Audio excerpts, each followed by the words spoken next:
Terima kasih Anda masih bersama kami. Bagi Anda yang baru saja bergabung, kami kembali hadirkan 3 berita utama hari ini.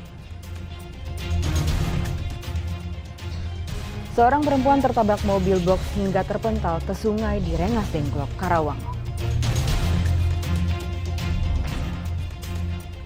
Geram dengan aktivitas prostitusi, ibu-ibu di Desa Belendung, Karawang menggerebek sejumlah warung remang-remang. Sampah di Pantai Loji Kabupaten Sukabumi belum juga diangkut dan semakin menumpuk.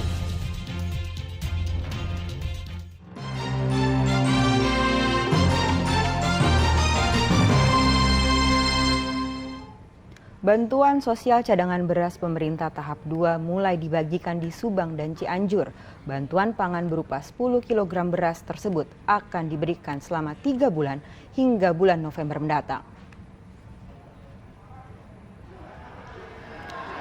Lebih dari 1.400 warga Kelurahan Parung, Kecamatan Subang, Kabupaten Sukabumi ini bergilir antre untuk mendapatkan bantuan sosial beras cadangan pemerintah di kantor Kelurahan Parung Selasa siang.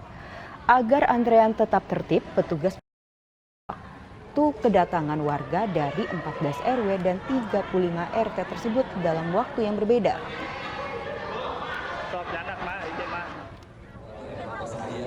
Pembagian bansos beras cadangan beras pemerintah tahap kedua juga dilaksanakan di kantor desa Hawurwangi, Cianjur. Warga ada yang harus antre selama 4 jam sebelum bisa mendapatkan beras bansos. Untuk wilayah Kabupaten Cianjur, per bulan Oktober, Perum Bulog sudah menyalurkan beras bansos sebanyak 26.000 ton. Bantuan beras ini berjalan sampai November mendatang. Harga beras di Sumedang masih tinggi. Pemkab Sumedang melontarkan ide pangan alternatif pengganti nasi bagi warga, sehingga tak perlu terlalu bergantung pada beras. Harga beras di Sumedang hingga saat ini masih tinggi. Di pasar Sumedang Kota, harga beras termurah dijual Rp13.000 per kilogram, sedangkan beras kualitas premium mencapai Rp15.000 per kilogramnya. Mahalnya harga beras membuat omset pedagang beras anjlok 50%. Sekarang lagi mahal, lagi semrawut. Berapa Pak sekarang yang Bagus, keceran 15, di angka 15, yang nomor 2 14, yang nomor 3 13.5, yang terakhir 13.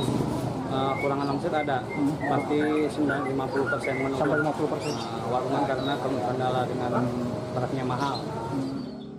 Pemkab Sumedang mengakui saat ini harga beras masih di atas harga eceran tertinggi yang ditetapkan oleh pemerintah. Namun pihaknya menyatakan melonjaknya harga beras saat ini sebenarnya adalah peluang untuk melakukan diversifikasi pangan pokok pengganti beras. Di Sumedang ada sejumlah pangan dengan kandungan karbohidrat menyerupai beras yang mudah ditanam dan bisa dikonsumsi sebagai pengganti nasi. Selain tadi produksi tetap kita dorong, di sisi hilirnya konsumsinya ada diversifikasi. Kita kan punya alternatif ya untuk karbohidrat, itu alternatif lainnya ada ubi cilembu misalnya. Kan menanam ubi cilembu juga relatif tidak terlalu sulit ya. Ada ubi cilembu, bisa juga ke singkong, bisa juga ke hanjeli. Hanjeli itu ada di Wado ya. Ya, kita dorong terus begitu, atau makanan-makanan lain yang kadar karbohidratnya setara dengan nasi. Cuma persoalannya kan kebiasaan. Ya Kadiskominfo yang harus mensosialisasikan, ada platform medsos dan lain sebagainya menginformasikan bahwa jangan sepenuhnya tergantung kepada beras. Namun mengubah kebiasaan makan nasi tidak semudah membalik telapak tangan. Butuh kerja keras pemerintah dengan kebijakan yang jelas, termasuk tinjauan berbasis ilmu pengetahuan mengenai nilai gizi, kestabilan pasokan, dan juga harga. Sehingga saat masyarakat beralih dari beras, bahan pangan pokok alternatif bisa dengan mudah dibeli dengan harga yang terjangkau. Agun Gunawan melaporkan dari Sumedang. Tingginya harga beras di sejumlah pasar tradisional Kabupaten Cianjur, warga mulai beralih memilih singkong dan ubi untuk kebutuhan makanan pokok. Hal ini menjadi berkah bagi pedagang ubi karena omset penjualannya meningkat. Harga beras dinilai sudah terlalu mahal. Sejumlah warga Kabupaten Cianjur kini beralih membeli singkong dan ubi untuk kebutuhan makanan pokok menggantikan beras. Hanya seliter masaknya. Ya, Tambah cemilannya singkong kadang ubi. ada ubi ya. Karena apa? Beras mahal. Ya iyalah. Berapa sekarang katanya Bu? 14 sampai 15 Biasanya, kilo. Ibu biasanya berapa dah? Biasanya beli sih cuma 10.000, 11.000 per kilo. Ya harapannya cepet-cepet lah. Murah lagi. Murah lagi. Ya nggak banyak yang kelaparan juga. Kondisi ini jadi berkah bagi pedagang singkong dan ubi. Kini omset penjualan mereka mengalami kenaikan. Dalam sehari, para pedagang bisa menjual 1,5 kuintal singkong dan ubi. Banyaknya permintaan di pasar juga ikut mengerek harga dari petani, yang awalnya Rp2.000 menjadi Rp2.500 per kilogram. Alhamdulillah, sekarang agak meningkat. Ya, Udah berapa lama? lumayan semenjak harga beras naik. Harganya sendiri gimana? Masih stabil kah atau karena memang banyak pembelinya udah mulai meningkat? Sekarang mah meningkat 1.000 dari petaninya juga udah naik. Ya, dari semenjak beli 2.000 jadi 2,5. Sekarang tuh naik ya? Ya, jadi naik 500. Oh gitu. Di sisi lain, harga beras yang masih tinggi membuat omset penjualan pedagang beras turun hingga 50%. Setelah harga beras naik, salah seorang penjual hanya mampu menjual 1 ton per harinya. Padahal sebelumnya ia mampu menjual hingga 2 ton lebih. Pendapatan pembelian juga menurun? Menurun drastis.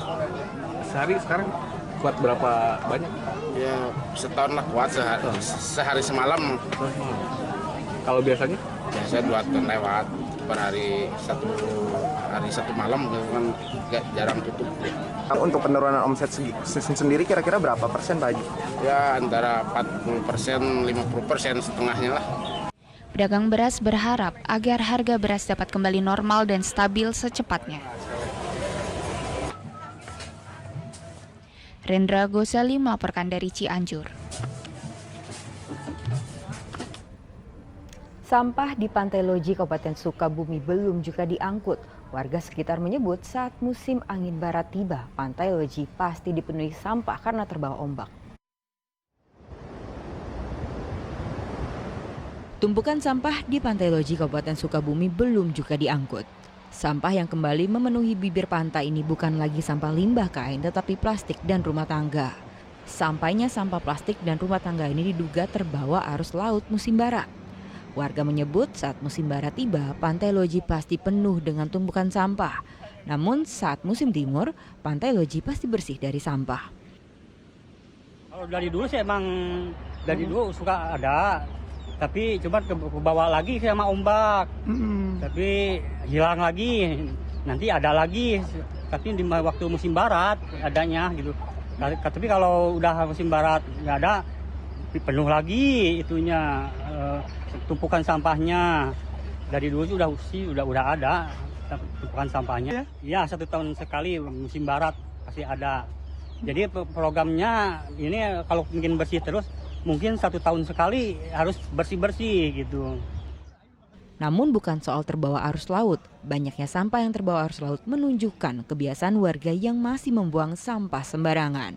Sampah-sampah itu terbawa arus kali sungai hingga ke muara lalu ke laut dan kembali ke darat.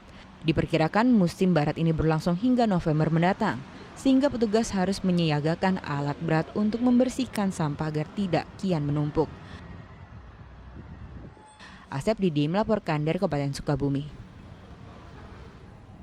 Informasi tadi mengakhiri jumpa kita. Atas nama rekan yang bertugas, saya Nadia Kartika mengucapkan terima kasih atas kebersamaan Anda. Selamat beraktivitas dan sampai jumpa.